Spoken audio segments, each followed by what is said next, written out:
Buenos días, buenas tardes, buenas noches. Bienvenidos a un nuevo episodio de Aquí se habla libertad, 14 de agosto del año 2024, la mitad del mes, poco más, poco menos.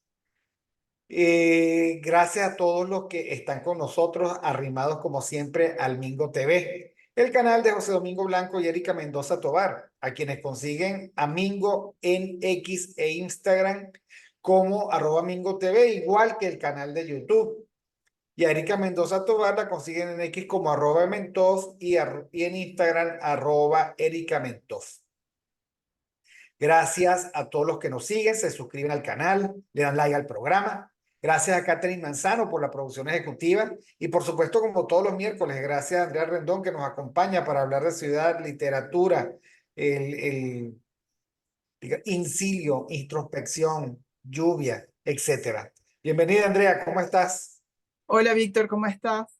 Gracias a los que se conectan y nos escuchan en el momento que desean o puedan hacerlo. Bueno, volvió la lluvia, ¿no? Y volvió, por lo tanto, la gran oportunidad de quedarse en casa y leer. Entre otras cosas, porque, dadas las circunstancias, la ciudad dio un parón. Y esto es interesante porque hablar de la ciudad como un sistema, como un sistema vivo, sensible y reactivo a las cosas que ocurren, bueno, nada mejor que Caracas para entenderlo. Es una ciudad que tenía un conjunto de programas y eventos que han sido postergados para un mejor momento.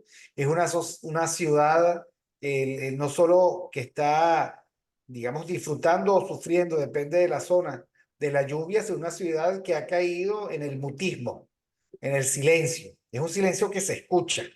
Y bueno, y es una ciudad para muchas posibilidades, pero también para muchas interpretaciones. Pero bueno, estamos con Andrea para hablar de literatura. Cuéntanos, Andrea, ¿en cuáles son tus últimos hallazgos? ¿En qué autor andas? Bueno, sí, son hallazgos, porque últimamente he leído un autor que no había leído antes, espero pronunciarlo bien, Ian McEwan, autor, un escritor británico de vivo contemporáneo y de hecho se considera por varias listas importantes como dentro de los principales autores británicos desde mitad del siglo pasado hasta el presente y con una gran influencia en la cultura británica, ¿no? Y yo llegué a él a través de una poeta que se llama Elisabetta Balazo, que en sus redes se llama La Novia Manca. Ella es muy particular con eso. Y una cena me regaló el libro, ¿no? Nosotros nos intercambiamos libros, ¿no? Nuestras lecturas, etcétera, etcétera. Y yo no lo tenía el autor en el radar. Es de esas lagunas que uno tiene, que de hecho cuando yo le comentaba a dos amigos, caramba, me di cuenta que me regalaron el libro, quise investigar del autor para antes de adentrarme en una lectura y no querer perder el tiempo. Pero vamos a estar claros, a mí no me gusta adentrarme en uno o dos capítulos, no me gusta y dejar el libro, a mí me gusta hacer la tarea completa. Entonces quería saber del autor y me consigo con esta referencia, ¿no? Y mis amigos me decían que son también muy lectores. Oye, yo no creo en esas reseñas, yo no creo en listas, yo no creo en... Porque el mundo editorial, al fin y al cabo, es un negocio, ¿no? Y entonces, si ves la infinidad de premios que auspician editoriales, lo que auspician los ganadores son sus escritores. Entonces, qué imparcialidad, qué falta, qué ojo clínico objetivo hay allí, no hay ninguno. Entonces, a mí no me perturba haberme perdido ese autor importante. O sea, tú llegas al autor por recomendación de un lector que respetas, que pasó la prueba del tiempo, que es comentado en varios círculos, más allá de esto que te estoy diciendo, de esas listas del movimiento editorial, porque nuevamente es un negocio y uno lo entiende. Y así como hemos hablado en otras oportunidades, uno tiene que hacer un due diligence de lo que uno va a leer, ¿no? Entonces, resultó que este es un autor importante en la actualidad, lo viene siendo desde el siglo pasado, desde finales del siglo pasado. Y Amsterdam no es su obra, no es su libro como más conocido, hay otros libros más conocidos de él, Expiación, Sin embargo, esta que leí y me gustó lo suficiente como para seguir leyendo sobre el autor, porque además refleja el típico humor negro inglés. Refleja mucho de la literatura inglesa contemporánea y uno a veces se aleja un poco de eso, o yo en lo particular no lo tenía tan presente, ¿no? Yo tengo presentes autores norteamericanos, pero es distinta el humor, es distinto también los temas de interés. McEwan, por ejemplo, le gusta jugar mucho con este libro que vi sobre la doble moral que hay sobre todo en los altos círculos políticos y culturales, en donde yo te puedo juzgar a ti, pero en el momento en el que yo me encuentro en una situación límite, a mí no se me aplica ese mismo rasero, ¿no? A mí no se me aplica ese mismo parámetro. Entonces ahí es donde ves la doble moral y tienen un profundo humor negro, de verdad, porque la novela es como medio drama, trágico, comedia, ¿no? Y donde impera el relativismo y donde, claro, como impera el relativismo, le dejan al lector ser juzgador de la vida de esos personajes, ¿no? Porque aquí no hay ningún personaje, no hay ningún héroe, no hay ningún personaje que se salve, todos tienen esa doble moral. Se trata de dos amigos, uno compositor de música y otro el editor de un periódico político, por así decirlo, que compartieron, son amigos de su época de jóvenes, ahorita están en sus 40, 50 años, y en algún momento fueron pareja de una mujer que muere por una enfermedad natural, fueron pareja de ella en momentos distintos de la historia, ¿no? Pero eso también eh, consolidó su amistad de algún modo porque tenían este punto, esta persona en común, ¿no? Y en el transcurso se descubre que, bueno, la mujer, el personaje principal, Molly, como muere por una enfermedad degenerativa, no pudo hacerse cargo de muchas cosas y surgieron unas fotos comprometedoras de un político, que también fue su amante, y resulta que el dueño el editor del periódico se hace de estas fotos. Él dice que este es fundamental para la subsistencia de su periódico. Y el otro, el compositor de música, dice, pero estás traicionando la memoria de ella porque ella no las iba a publicar. Entonces, es un poco desleal lo que estás haciendo. Y por su parte, en algún proceso, en algún otro momento de la historia, en paralelo, el compositor está escribiendo una sinfonía que se supone es la sinfonía del milenio, porque esta novela es escrita en los años 90, y resulta que en algún momento de inspiración está cerca de un suceso que se puede llamar un intento de violación, pero él dice, bueno, ella se resolverá, esta víctima de violación, ella podrá defenderse, lo importante es que no me corte mis momentos de inspiración. Entonces, el amigo, el director del periódico, cuando se entera de esto, le dice, tienes que denunciarlo a la policía. Y él no, o sea, me vas a interrumpir mi proceso intelectual importante. Entonces, aquí es donde hablamos de la doble moral, ¿no? Yo te puedo juzgar a ti, pero cuando me toca a mí no.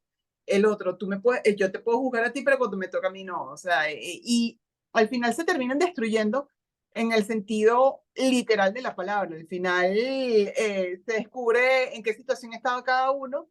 Eh, Terminan moralmente cuestionados y entonces cada uno desea vengarse del otro y se terminan asesinando. En Ámsterdam, porque es la ciudad donde se permite la eutanasia sin pedir gran cosa, y entonces ellos tratan de disfrazar el homicidio, el asesinato con eutanasia a través de...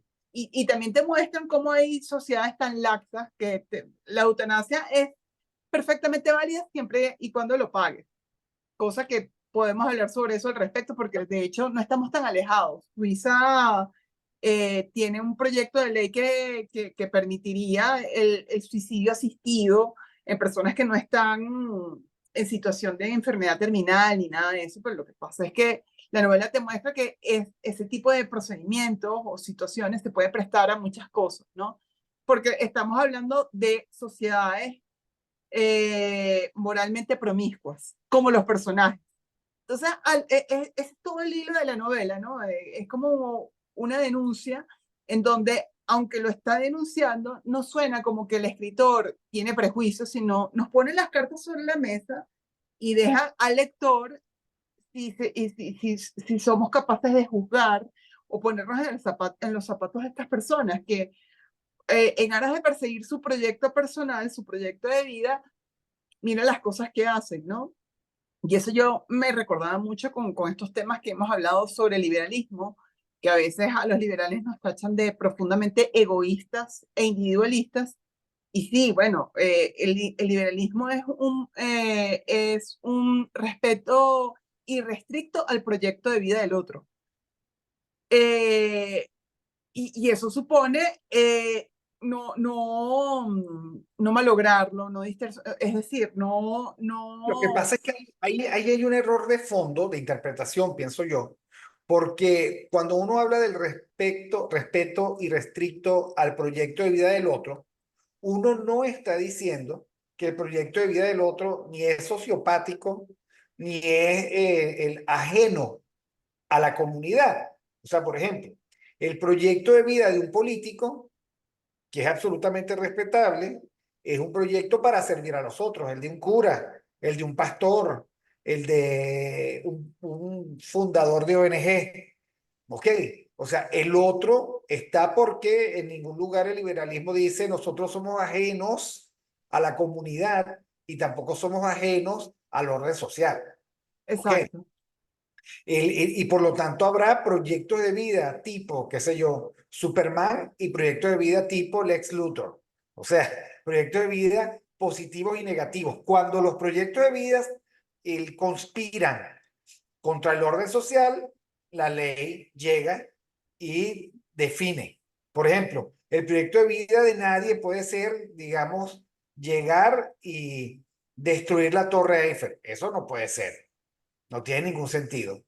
O sea, eso no puede ser tu proyecto de vida y por lo tanto, yo creo que los proyectos de vida pasan por el baremo, nos guste o no, de la ética y de la estética y de lo apropiado. ¿Ok? exacto, Este, tampoco tu proyecto. El proyecto de vida de nadie puede ser o debería de ser el estatuir la lógica del suicidio como normal. O sea, de repente no, depende de la intención, ¿no? Lo que tú planteabas en la novela. No sé, y la otra cosa que a mí me llama la atención de tu narrativa, de tu narración, de tu cuento, que está buenísimo, es que sí es verdad, nosotros somos con nosotros mismos extremadamente compasivos y a veces somos con los otros extremadamente exigentes. Ahora, esa es una condición natural de los seres claro. humanos. Ahora, la doble moral es cuando precisamente tú niegas al otro las mismas oportunidades que tal vez tú dices que mereces, ¿no? Sí, claro, esto que estás mencionando me parece interesante rescatar cuando tú dices, bueno, pero ser compasivo con uno o indulgente con uno y ser muy estricto con el otro es muy propio del ser humano. Claro, forma parte de nuestra naturaleza, pero en donde allí es donde funge la educación, la cultura, el tema ético, es que tú te des cuenta de eso, tú te observes, tú seas consciente de eso y lo frenes. Eh, en esta novela, eh, claro que yo defiendo el proyecto de vida del otro, siempre y cuando ese proyecto de vida no perjudique a los demás. La novela pone en tensión proyectos individuales con proyectos o intereses colectivos, que a mí, eh, eh, eh, y, y te lo pone no como falsos dilemas, sino porque en el día a día tú siempre tienes que tomar una decisión.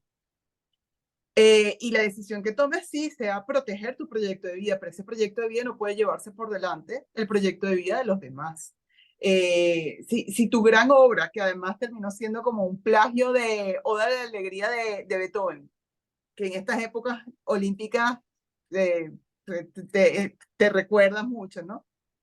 Pero si la vida y la integridad personal de una de integridad física de una persona está en peligro, pues tú sales a socorrerla. Eso está muy, muy por encima de tu proyecto individual particular de ese momento, ¿no? Porque también eso ocurre en personajes y en la vida real. Y creo que él dramatiza, McEwan dramatiza y lleva como hasta lo grotescamente humorístico lo que ocurre en la vida real, ¿no? Y es que tú te disocias de la realidad. Y el disociarte de la realidad pierdes empatía, pierdes ponerte en los zapatos del otro, pierdes muchas cosas, ¿no? Es como en estos días yo estaba hablando con una amiga y me dijo justamente en estas fechas, en esta ciudad que tú acabas de describir, esta amiga no veía noticias ni nada, estaba metida en su trabajo porque de verdad había cosas que se la calmaba, lo calmaba. Y de repente, no sé, creo que fue un domingo como a las 9 de la noche, dijo, tengo ganas de comprarme unos snacks, unos dulces, y salió. Cuando cae en cuenta que había motorizados y demás, y dijo, caramba, ¿qué nivel de disociación tengo de no ver nada antes de salir de mi casa, ¿no? Yo creo que eso es lo que está llamando la atención el autor, ¿no? Que tu mundo no puede ser tu ombligo, tu, tu onanismo, ¿no? Creo que le dicen, cuando tu mundo es eh, eres tú y no sales de allí, ¿no? Eh, yo a veces he hecho mucha broma y yo digo, cuando salgo del mundo Andrea, porque yo a veces me concentro y solamente me importa lo que me importa. Y eso nos ocurre a todos. Y yo creo que es un llamado de un modo muy humorístico y muy inglés también del autor de que tu proyecto de vida, tú puedes perseguir tu proyecto particular, pero ese proyecto particular en algún momento te va a exigir tomar una decisión porque va a entrar en tensión con otro proyecto y tú tendrás que decidir. Y toda decisión implica una renuncia. Claro, por ejemplo, los liberales plantean, digamos, como límite, pero límites que se le ponen a los otros. Uno, oye, tú no puedes ser tolerante con la intolerancia. O sea, cuando los proyectos de vida se enfrentan a las barreras de la intolerancia, los proyectos de vida se ponen en alerta. O sea, ¿por qué tú vas a impedir desde tu punto de vista que yo desarrolle mi proyecto de vida si mi proyecto de vida, por otra parte, respeta el criterio de que no conspira necesariamente contra los proyectos de vida de los demás? Podríamos poner millones por ejemplo, uno sencillo. Yo, dice Andrea, pero es mentira, soy vegana, ¿ok? Bueno, ¿por qué tiene que llegar alguien a amarrarla y a impedirle que sea vegana, y que coma carne? Si eso no conspira contra el proyecto de vida de nadie, ¿ok? A mí, por ejemplo, me llamó la atención antier cuando en la Unión Europea advierte a Elon Musk que tenga cuidado porque se puede ver sometido a un conjunto de restricciones al hacer la entrevista a Donald Trump. Este cuento ya lo vimos, este cuento ya lo comentamos porque tenemos suficiente tiempo juntos como para haberlo vivido y comentado hace 4 o 5 años, cuando la conspiración mediática y las Big Tech llegaron y le cerraron a Donald Trump su derecho a expresarse siendo presidente de la potencia más grande del mundo. Y después ellos, además, en la revista Times, reconoce que todos ellos se coaligaron en una gran cruzada contra Donald Trump, cerrándole cualquier posibilidad. Bueno, la Unión Europea pretende tener derechos sobre la libertad de expresión de la gente. O sea, ¿qué sentido tiene cerrarle la posibilidad de expresarse con total libertad? ¿Y qué sentido tiene advertir a X que tenga cuidado con lo que dice? A mí me llama la atención porque el otro día estaba oyendo el programa diario de Jaime Bailey, cuando él se estaba refiriendo a la golpiza que al parecer el expresidente de Argentina, le daba a su A la ex. esposa, a la ex esposa. Bueno, y cada vez que Jaime Bailey le decía golpeaba, su mujer, que es la editora de sus pequeños programas, le editaba la palabra para que no se oyera. Entonces, ¿qué realidad es esa que te obligan a no describirla? O sea, tú estás tratando de describir un hecho absolutamente reprobable, como la violencia doméstica, la violencia familiar, ¿ok? Y sucede que el algoritmo prohíbe que tú lo digas, o sea, el mundo feliz, o sea, un mundo en donde lo que a mí no me guste, pues simplemente prohíbo que ocurra, prohíbo que se distribuya, o sea, que se conozca. Bueno, por supuesto que estamos generando unas generaciones bobas, unas generaciones que no tienen sentido de realidad y cuando se asoman a la calle, son generaciones que se sorprenden. Ay, golpean a la gente. Ay, hay gente interesada en destruirme. Ay, el mensaje que me están dando no es necesariamente conveniente, porque discúlpame, Andrea. Los psicólogos saben que lo único que tú no puedes hacer con una persona deprimida es decirle, oye, ¿por qué no te matas? A lo mejor la solución está en que tú acabes con tu vida, porque es que lo puede hacer. A lo mejor tú no lo haces porque tú no eres deprimida, pero una persona en una condición psicológicamente comprometida podría hacerte caso. O una muchacha joven que está buscando significación, que no ha resuelto el tema en su casa, que está desesperada porque está frente a una circunstancia nueva y es que se embarazó. Entonces llega alguien y dice, no, vale, yo te tengo la solución perfecta. Clínica ACME, ¿ok? Y además, digamos, es tu derecho, etcétera, etcétera, y léete la cartilla de la ideología. Entonces, oye, si no hay del otro lado la capacidad de expresar y proponer opinión, entonces tú estás negando la realidad, estás Sí. negando la filosofía, el amor al conocimiento y estás dejando al otro en una absoluta indefensión en tus manos. Y por eso la doble moral me parece interesante porque trae a colación ciertos rasgos sociopáticos, bueno, que están, me imagino, así como la estupidez, perfectamente distribuidos en la sociedad y que también hacen daño.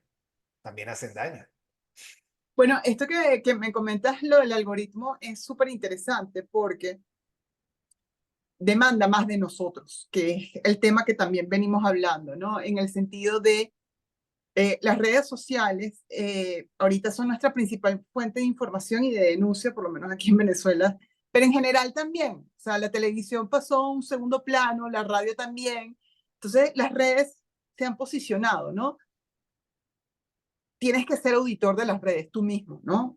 Es decir, no es que exista un gran censor y como ahora la Unión Europea le está prohibiendo a Elon Musk hacer estas entrevistas. No, no, no. La censura o el filtro lo tiene que hacer uno individualmente, que es lo que yo quiero ver. Punto. No es que tenga que venir de un ente centralizado, supranacional, establecer las directrices, sino soy yo el que la va a establecer y yo soy el que decide lo que voy a consumir. Pero eso me lo planteaba en estos días también con otro amigo y nos decíamos, nosotros estamos realmente decidiendo cuando estamos frente a las redes sociales, cuando está el algoritmo, que el algoritmo es el que pasa el filtro y antes de que tú pases el filtro, porque por ejemplo, golpear se edita. Hay gente que no escribe la palabra sangre en redes, sino pone un número y otra cosa y otro símbolo para que el algoritmo no te advierta vetado. En consecuencia, ya hay un filtro, aparte del que tú ya vas a hacer naturalmente. Entonces, la pregunta es, en estos tiempos, con las redes y con estos organismos que tampoco ayudan, que deberían desaparecer honestamente porque son grandes burocracias que tienen los mismos vicios, pero sobredimensionados, los mismos vicios que un Estado. La verdad que las burocracias públicas, las burocracias estatales. Si realmente una sociedad... Son los vicios del poder. O sea, Sí, de nuevo, digo, ¿por qué nosotros tenemos que subordinarnos a los criterios de Zuckerberg, que es muy bueno haciendo negocios, pero yo no lo he visto estudiando ni filosofía, ni ética, ni sociología, ni antropología, ni arqueología, ni derecho, o sea, nada, es perfecto como hombre de negocios, pero desde ese pináculo a cuenta de que el tipo legisla, o sea, legisla para todos y propone nuevos imperativos. Y así como él, X, a mí me gusta mucho la postura de Musk porque él dice, ruédalo. O sea, que juegue Sí, sí, sí. la diversidad, que no es el caso que estamos hablando. O sea, por supuesto que tú no puedes pretender que las redes sociales sean las guaridas de los terroristas. Eso queda claro. Pero tú tienes que tener definiciones claras de lo que es absolutamente, de lo que está en el plano de la normalidad y de lo que está en el plano, por supuesto, de lo reprobable. Yo tampoco creo que las redes sociales puedan permitir y deban permitir la pornografía, el abuso infantil, la trata de personas. Yo no puedo, porque es que yo no creo que deba haber ningún espacio social para eso y ni en las redes ni en ningún lado. Eso tiene que estar, digamos, formar parte de los consensos y la legislación. ¿Ok? Los mínimos. ¿Por qué? ¿Y por qué? ¿Por qué? Bueno, porque los niños no son capaces de tener suficiente criterio para saber lo que les conviene y lo que no les conviene, porque los otros se aprovechan, porque en muchos casos las mujeres pobres en condición vulnerable son víctimas de mafias que abusan de ellas. Eso está absolutamente claro. Y igual que hay, digamos, condiciones de esclavismo moderno que se nutren de hombres, por supuesto, porque no es un tema de género, así como tampoco creo en la persecución de los nuevos géneros sexuales, tampoco creo, como es público y notorio, en una agenda que quiera ir más allá. En el caso de este boxeador hombre que se coló en el boxeo olímpico, en las mujeres y por supuesto destrozó el valor. Y tampoco creo, digamos, en el nihilismo francés que nos mostró unos olímpicos tan precarios. No le gustó a nadie, porque al final esa es la gran prueba. Nadie estuvo contento con esa estética de los Juegos Olímpicos tan desmesurada y tan bluff. ¿Ok? Entonces, pero por lo demás, yo tengo derecho a decir que no me gustan los Juegos Olímpicos y ellos tienen por lo visto el derecho a hacer, digamos, de eso, de su estética, una posibilidad de exhibición. Algunos dirán que, por supuesto, eso no tiene nada que ver ni con el chamo que se lanzó, bueno, que ya no es tan chamo, ¿cómo que se llama? Tom Hanks, ¿no? No, no, el de Misión Imposible. Ah, Tom Cruise. Tom Cruise. Y tampoco tiene que ver con la cantante, que no recuerdo ahorita el nombre, que lo hizo muy bien, la cantante Celine Dion. canadiense, Celine Dion. Pero bueno, a ver, los liberales se asoman, y por supuesto que se asoman, a los grandes consensos sociales y participan de ellos. Y hay un debate sobre aquello que se quiere colar, que, digamos, perjudica los proyectos de vida y que, por supuesto, él forma parte de la necedad del poder, de la necedad del poder. Entonces, esas empresas, las Big Tech, todo eso, prefirieron 4 años de la presidencia de una persona que a todas luces, no hay que ser experto, no tiene la suficiente fortaleza en este momento y entereza del carácter, no tiene las suficientes condiciones como para gobernar un país, pero tampoco para gobernar la empresa de ellos, porque de nuevo, si te gusta y si tú crees, llévatelo. Colócalo de CEO de tu empresa o colócalo como consejero principal, ponlo a cargo de la junta directiva. Ah, no lo vas a hacer. Bueno, ¿por qué se lo vas a imponer al país? Bueno, en fin, hay muchísimas cosas que hay que discutir y también, Andrea, porque yo creo que es que hay algunas versiones que la gente se imagina, no es la nuestra, que cree que los proyectos de vida están ahí en el refrigerador. Entonces tú los abres y los sacas. Lo pones en el microondas. No, como bien lo sabes tú, lo sabe tu amiga, pues tú tienes que dedicarle tiempo y esfuerzo y muchísima dedicación al proyecto de vida. O sea, tienes que hacerlo. O sea, eso te quita tiempo. Y claro, ¿qué espera uno de los estados? Que no te jodan, ¿sabes? O sea, que entre otras cosas, te permita que tú tengas serenidad, alegría, esperanza, y algunas facilidades, ¿por qué no? Para que tu proyecto de vida no sea el palo encebado que tú no puedas al final Escalar o subir. escalar completamente. Y por cierto que te quería decir que eso de la censura no es nuevo, porque tú y yo tenemos la rebelión de Atlas versión sin censura, porque en su momento la censuraron. Ahora, ¿qué censuraron? ¿Los besos de quién? O sea, las relaciones, ¿qué? Si eso, Sí. digamos, es un tratado casi que de filosofía, pero la censuraron porque tal vez no podía poner que le quitó el marido a la otra, o tal vez porque finalmente tuvo sexo con dos o tres, qué sé yo, pero la censuraron. Entonces, uno lee así como que, oye, pero ¿qué censuraron? Bueno, es que de nuevo, hay una especie de grandes legisladores morales que creen que ellos tienen la razón y que ellos deben cuidar al mundo. No, no, no. Yo creo que el mundo se cuida con libertad, porque de la libertad se aprende la responsabilidad. Eso es lo que yo pienso. Bueno, justamente aquí hablando de censura, claro, hemos devenido en la censura moderna, la censura de las redes, la censura de estos organismos todopoderosos, lamentablemente. Y, pero, no hemos, pero hablando de libros prohibidos, en algún momento también el diario de Ana Frank fue censurado, porque diario que al fin y al cabo fue escrito como diario, no pensando que se iba a publicar, y fue escrito por un adolescente que estaba pasando en un proceso de crecimiento por la pubertad, y al mismo tiempo, creo que también lo hemos hablado, cuando estás en situación de guerra, la vida sigue.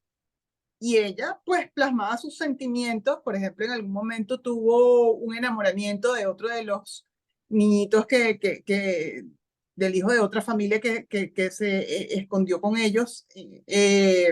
Y habla perfectamente de un adolescente y habla de cambios físicos. Es muy explícita.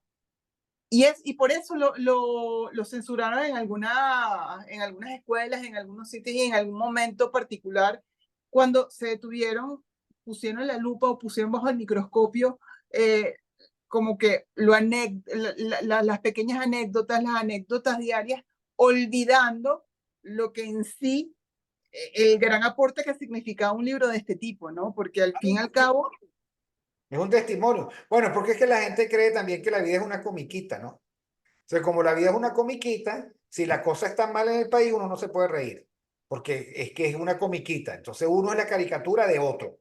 Y si la cosa está mal en el país, uno por supuesto no puede salir a comerse, qué sé yo, un cachito, ni a tomarse un café. No, la cosa está muy mal, la cosa está muy triste, pero la cosa a veces merece que uno se vaya y se tome un café con un amigo. ¿Ok? O a veces uno va al cine, o a veces uno se sumerge en los libros, o a veces uno se queda paralizado, qué sé yo.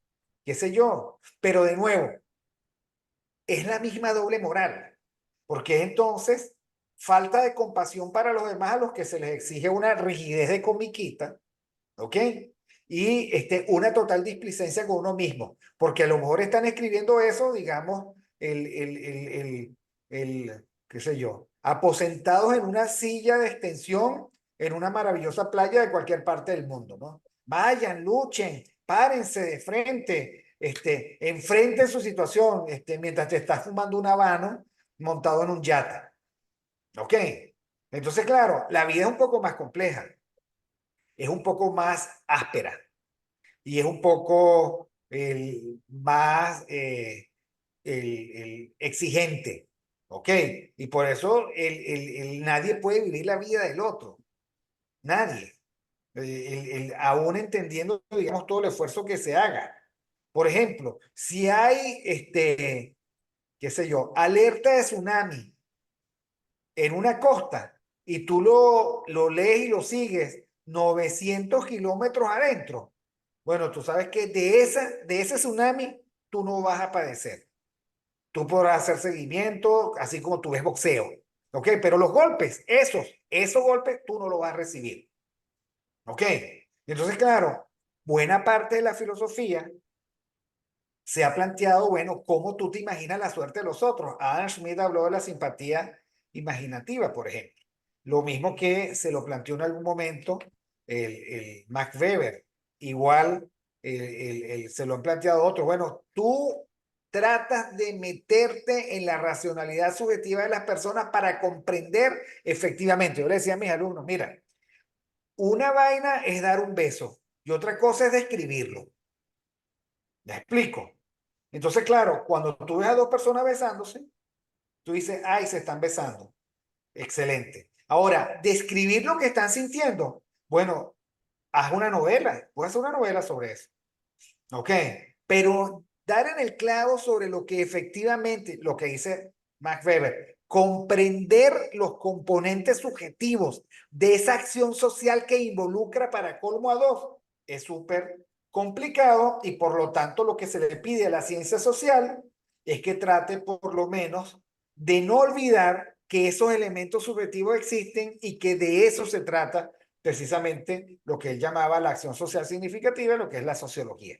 Entonces, el por qué, a qué viene todo esto? Bueno, viene al hecho de que a pesar de que por razones de simplificación nosotros vivimos la vida con tipos ideales weberianos, o sea, con simplificaciones extremas para poder tratar de hacerle seguimiento a la realidad es más como las telenovelas, perdón, como las novelas que además terminan siendo películas de Ian McEwan, ¿ok? Este, y sobre eso, uno ve, digamos, el plano de las contradicciones, porque la vida es así, todo, una total contradicción. O sea, pregúntense todos ustedes si ustedes no aman y si ustedes no odian. Bueno, Sí, pero ¿cómo es claro. posible que odies si eres capaz de amar? Sí, en la misma medida. ¿Ok? O como dice el bolero filosófico, solo se puede odiar lo que has querido. Ok, entonces, bueno, ese es el plano de las contradicciones. Y me parece muy bien que se aprenda, que se aprenda, que se dé. Por ejemplo, yo creo que el otro día le decía a un hijo mío, ahómbrate, decía, ahómbrate, porque decía, coño, asume tus problemas, ok, y trata de resolverlos. Yo estoy a tu lado, pero ahómbrate, o sea, sécate las lágrimas y echa para adelante, ¿no?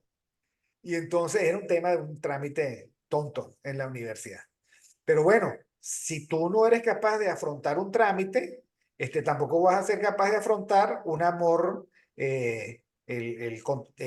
digamos que te lleve la contraria, que no termines siendo lo que terminó, lo que finalmente fue un amor contrariado, diría Antonio Cova, ¿no?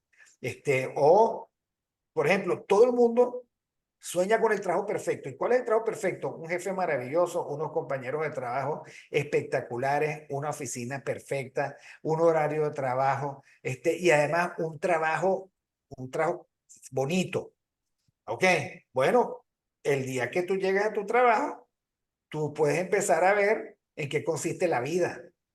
Ok, no hay jefe maravilloso, no hay compañeros de trabajo maravillosos, tampoco existe una competencia casi que de estado de naturaleza. Si te resbala, pierdes. La oficina además tiene un conjunto de dificultades y a ti te colocaron en el medio de un salón abierto con un escritorio y una silla. Ok, y digamos, qué sé yo, si masticas una galleta se oye, digamos, en el otro piso. Cero intimidad y ahí solo pasas 9 horas al día, 10, 11, 12. Entonces, ese es el trabajo. Ese es el trabajo. Y además, hay un cartel que dice en el fondo, sonría, que es una orden. Entonces, vamos a estar claros, trabaja en una empresa que te paga, para que tú vendas y promuevas algo respecto al cual tú estás convencido que hace daño. Cualquier cosa. Imagínense cualquier cosa. No les voy a poner el ejemplo. ¿Ok? Y usted trabaja allí y además usted asume la ideología. No vale, eso no hace daño. Más daño hace, qué sé yo, chupar caramelo después de las 6 de la tarde. Entonces, y tú dices, bueno, ¿y dónde está eso que tú creías que es la integridad perfecta? Pues no. Bueno, no está. O los dirigentes políticos que dicen, por un lado, yo los convoco a todos a la unidad y conmigo, digamos, no excluiré a nadie y cuando tú te volteas hay una lista de excluidos perfecta. maravillosa. Y a lo mejor si tú, digamos, haces el inventario bien, tú también estás dentro de esa lista de excluidos. Yo quiero, digamos, comunicarme con todo el mundo y entonces tú estás en la lista de los que no le conceden una entrevista. Bueno, esas cosas ocurren. Y por eso yo creo que las novelas, mientras más rudas sean, más te enseñan, más te enseñan. Bueno, sí, porque creo que también lo decía Pérez Reverte a través de sus personajes, que las novelas pueden ser un extremo dramático de lo que efectivamente ocurre en el día a día, en la realidad, en la vida. Eh, Ese es otro tema del que estás hablando, ¿no? El tema de la coherencia. Si no eres coherente, y vamos a estar claros, es aspiracional, porque no somos perfectos, evidentemente. Nuevamente, estamos hablando de ser humano, y los liberales no idealizan al ser humano, pero sí buscan, si hay una aspiración de coherencia, que lo que tú pienses, lo que digas y lo que sientas, pues estén alineados, ¿no? Y justamente la novela con la que abrimos la conversación muestran personajes sumamente incoherentes, y la incoherencia lleva a la infelicidad, lleva a la disociación, a alejarte de la realidad y a no ser empático con el otro. Eh, y, y, y ahorita que también cuando presentabas el programa hablabas de incilio. El incilio es como una forma de muerte del alma, ¿no? Y una forma de también estar muerto, muerto en vida, como también mencionaste por allí, es esa incoherencia que tienes, ¿no? Una cosa es lo que dices, otra cosa es lo que haces. Y tú puedes fingir y decir, no, sí se puede y lo voy a hacer. Es mentira, en algún momento te va a pasar factura, de algún modo, pero te pasa factura. Y yo creo que las novelas no tienen ese objetivo leccionador de escuelita. Eh, Eso lo tienes que ver y lo tienes que descubrir tú como lector. Tú tienes que ser un lector consciente, un lector, como ya tenemos varios programas hablando sobre el tema de la importancia de los libros, de la lectura, es rescatar un lector no solamente aquel que lee libros, sino que tiene conciencia de lo que está leyendo. Y conciencia de lo que está leyendo es extraer esas lecciones de vida de lo que estamos hablando ahorita, ¿no? Las novelas te están diciendo algo, la vida no es sencilla, la vida no es fácil, la vida tiene, hay momentos en donde es dura y hay otros, hay obstáculos y hay otros en donde incluso hay riesgos, ¿no? Bueno, cómo sortearlos, cómo manejarlos estratégicamente. También hemos hablado de eso en otros programas, ¿no? Y, y estas novelas no pueden ser niñas, no pueden ser. Alguien, por ejemplo, yo por lo general suelo reseñar en mis redes el libro que acabo de leer, y hay veces en que gusta el autor y hay veces que lo detestan profundamente, ¿no? Y yo digo, en este casualmente me dijeron, es increíble, me decepcionó porque lo que dije al principio, está catalogado como uno de los autores británicos contemporáneos más importantes de las últimas décadas, ¿no? Yo no vi un gran libro, una gran novela aquí. No, yo no vi Cumbres Borrascosas aquí, yo no vi esas grandes novelas, pero sé que hay un autor que seguramente lo estará en otra de las novelas, pero yo sí veo un autor que te deja estas lecciones de vida, ¿no? Y, y yo no sería una buena lectora. Un buen lector no es simplemente el que lee más de 10 libros o más de 10 páginas al día, como te recomiendan por allí. No, no, no. Yo pienso que un buen lector es aquel que es capaz de sacarle hasta la médula a un libro. Y este libro, te lo puedo decir a primera lectura, sí es humor negro inglés, el típico humor negro inglés. Pero ahorita que estamos hablando tú y yo, estamos diseccionando incluso sobre la naturaleza humana, que lo podemos aplicar en este momento tan delicado que estamos viviendo actualmente, ¿no? Entonces, eh, ese es el tipo de... No se puede hacer con cualquier libro, no se puede hacer con todos los libros, se puede hacer con un buen libro y con un buen escritor. Entonces, eso de criticar y poner bajo la lupa al libro y al escritor, puede que no me gustara 100% la lectura, puede que la lectura en algunas partes me pareciera un poco simplista, pero yo como lectora es la que dotará de profundidad los elementos que están allí. Eso me gusta de este tipo de libros y que me permitan una discusión rica y plena como la que tengo ahorita contigo, ¿no? Incluso conectarlo con el liberalismo, que son nuestra filosofía, que es la filosofía que cada cierto tiempo, de la que cada cierto tiempo nosotros hablamos, y que no viene solamente de haber leído a Mises o a Hayek. O sea, incluso un autor como este, que yo ni siquiera sé cuál es su tendencia política, sospecho que no es de derecha, típico intelectual europeo, pero no, eso no me molesta, porque yo igual puedo extraer lecciones liberales de una novela de este tipo, porque también hablamos un lenguaje común, el lenguaje común es un llamado a la coherencia, ¿no? Entonces, eso es lo que me atrae de autores así, que lo descubrí de la nada, tuve suerte, porque también confío en quien me regaló el libro definitivamente. No, claro, bueno, es que efectivamente, yo por ejemplo recuerdo mis peripecias con Antonio Cova, él se leía Babelia, se leía The New York Review of Book, y además, digamos, visitaba librerías, conversábamos con libreros, y era una gran suerte, de hecho, digamos, cuando uno tiene que inventariar las pérdidas de la muerte de un amigo, es que yo, digamos, quedé sin brújula, ¿no? Porque finalmente él era el que me dotaba de eso, ¿no? Eh, y es lo bonito, digamos, de un marco de relaciones, alguien que regala un libro, que lo recomiende. Bueno, en ese sentido, por ejemplo, mi hijo y yo conocimos a Murakami porque, bueno, nosotros ya ahora te seguimos la pista y, y podemos, digamos, saber que tú eres una referencia, igual a todos. No me ha dejado nunca insatisfecho una recomendación de Andrea. Entonces eso es útil para la gente. Porque lo que dice Andrea es verdad. Bueno, cada pulpero lava su queso. Tú no le vas a pedir una editorial que diga, este libro que acabamos de sacar, la verdad que nos pelamos, es pésimo, es malísimo.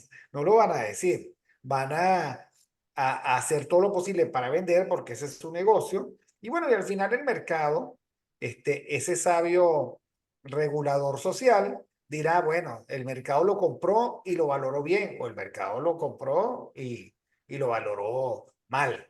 Por ejemplo, ¿recuerdas la época en donde Venezuela hablaba sobre Venezuela?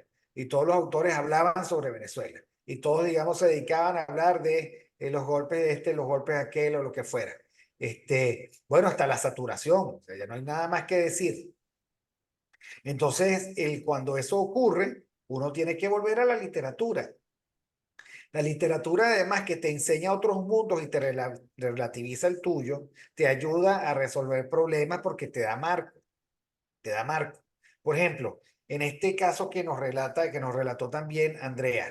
Bueno, tú por lo menos sabes en cabeza ajena las consecuencias de una mala decisión y también sabes en cabeza ajena las consecuencias de un mal vínculo. O sea, si tú no le das un parado a la cosa, todo termina en muerte, todo termina en, o sea, vamos a ponerle un freno a esto, porque si no, todos vamos a terminar eutanásicos, ¿no? Entonces, yo creo que ese es un gran aprendizaje. O sea, y lo decía Harold Bloom lo decía constantemente. Gerentes, profesionales, tienen que leer literatura fantástica, ficción, porque es que la ficción te enseña a resolver problemas. Porque finalmente en esa realidad de ficción, las cláusulas condicionales que se ponen a operar allí te dicen, mira, si te vas por aquí, tú ya sabes. Si te vas por acá, tú también sabes. ¿Ok? Y por eso es que yo creo que Occidente se aferra a lecciones tan insólitas como la de Alejandro Magno, que la desmesura lo destruyó, la de Napoleón, que tampoco sabía, digamos, ninguna otra cosa que hacer la guerra casi que por deporte, la de los terribles experiencias del exterminio, de los exterminios del siglo XX, los nuevos totalitarismos, al final vivir para, no solo para contarlo, sino para sacar lecciones y moralejas y para que uno además se escandalice de algunas cosas. Creo que le dan a uno muchísimas razones para después tomar buenas decisiones. Ustedes dirán, bueno, a los 62 años, tú ya no deberías estar agarrando pistas. Bueno, sí, este, puede ser, pero igual, digamos, uno no sabe a quién le puede dar un buen consejo, ¿ok? Y a quién le puede, digamos, significar eso que uno conoce por interpuesta persona, por ejemplo, en el caso de las novelas, o por experiencia directa. Y eso, digamos, no deja de ser profundamente maravilloso.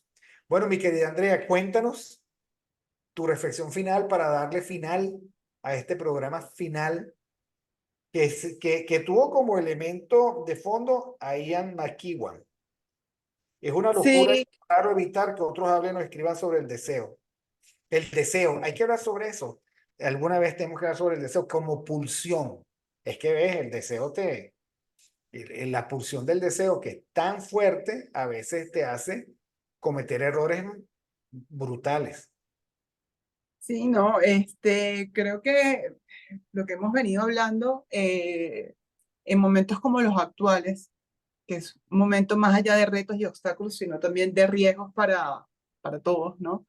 Eh, la lectura recreativa, yo llamo lectura recreativa a este tipo de lectura de ficción, nos demanda mucho también a nosotros como lectores, o sea, tenemos que dar ese plus que hemos venido hablando, es encontrar lecciones donde las hay, donde el autor no te lo dice de forma directa y abierta, sino tal vez a lo mejor el autor lo que estaba contando era un chiste, simple y llanamente, pero tú de ese chiste elaboras y en ese proceso de elaboración, pero tienes que ser un lector despierto, consciente, con herramientas, usar las herramientas que te da el otro, ¿no? Y ese es el ejercicio que yo he intentado hacer en este año en el que decidí hacer como más sistemática con mis lecturas y no unas lecturas desordenadas, esto sí, tal vez, aquello no. O sea, yo siempre he sido lectora, pero esta vez creo que en el orden he podido conseguir autores que no me esperaba conseguir y lecciones que tampoco me esperaba estar comentando, pero eso supone también un cierto tipo de lector, ¿no? Entonces, es eso. Yo creo que los que nos escuchan han agradecido las referencias porque también son lectores y deben saber exactamente lo que me estoy refiriendo. O sea, lecciones de un libro que no esperaba ni siquiera el autor dar esa lección. Eso es lo que al final yo quiero ver de ese tipo de libros, ¿no? Bueno, y así es, y así será. Cada inmersión en un libro es una búsqueda, por supuesto, de certeza. Y es una vivencia de otros mundos, de otras realidades.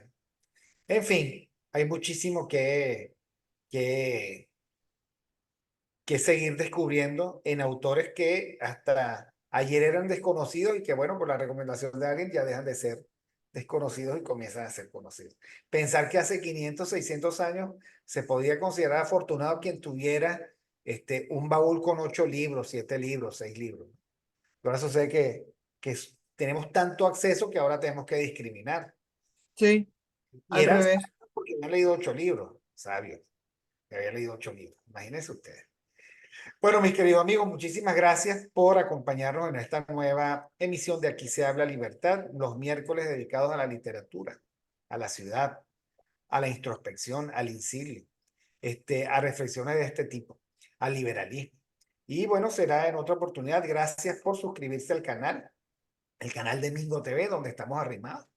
Y por supuesto, darle like al programa, difundirlo por las redes sociales, por X, por ejemplo, en donde Andrea es arrondón75 y yo soy VJMC, las iniciales de mis nombres y mis apellidos. Bueno, esto es todo por hoy. Muchísimas gracias y será en una nueva oportunidad. Gracias a todos. Gracias, Andrea.